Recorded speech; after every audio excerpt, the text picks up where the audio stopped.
Religious texts have shaped human morality for millennia, but today we're exploring how ancient scripture is being dramatically reinterpreted to address modern medical ethics in ways that would have been unimaginable to its original authors.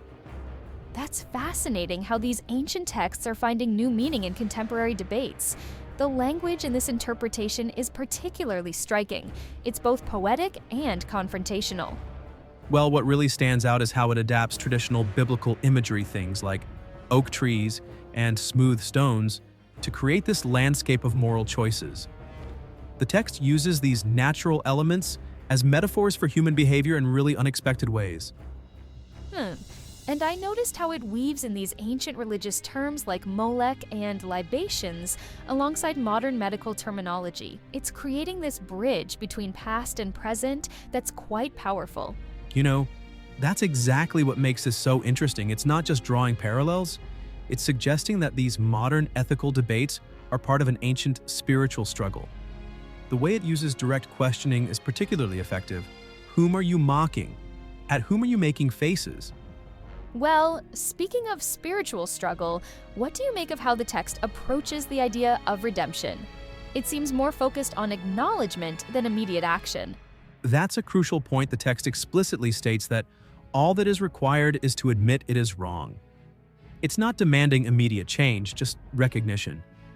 This creates an interesting tension between the forceful condemnation we see in much of the language and this more nuanced position on what constitutes the first step toward change. So it's almost like it's creating a pathway for dialogue rather than just issuing commands. Right? And what's particularly interesting is how it addresses both individual and collective responsibility. The use of "you" throughout shifts between speaking to society as a whole and addressing individual conscience. This multi-layered approach allows it to address both systemic issues and personal choices within the same framework. The environmental imagery really adds another dimension too.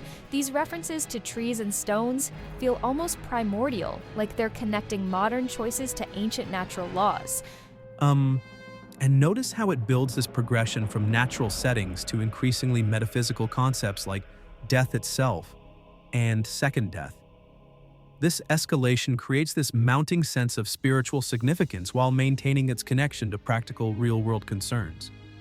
That escalation really does intensify the emotional impact, and yet it still ends with this offer of hope through taking refuge. You know, what makes this particularly relevant is how it demonstrates the ongoing dialogue between traditional religious values and contemporary social issues. The text doesn't simply condemn it, creates this complex narrative about choice, responsibility, and redemption that speaks to both religious and secular audiences. That's such an important point about how these ancient texts continue to shape modern debates, whether we agree with their interpretations or not.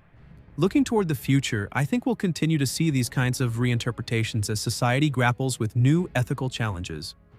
The way this text bridges ancient wisdom and modern concerns might serve as a template for how traditional religious teachings adapt to address emerging moral questions in our rapidly changing world. Well, that really speaks to the enduring power of religious language to frame complex moral debates, even as our understanding of ethics evolves. And perhaps that's the most significant takeaway: how these ancient texts remain living documents, constantly being reinterpreted to help us navigate contemporary moral challenges while maintaining their connection to timeless spiritual truths.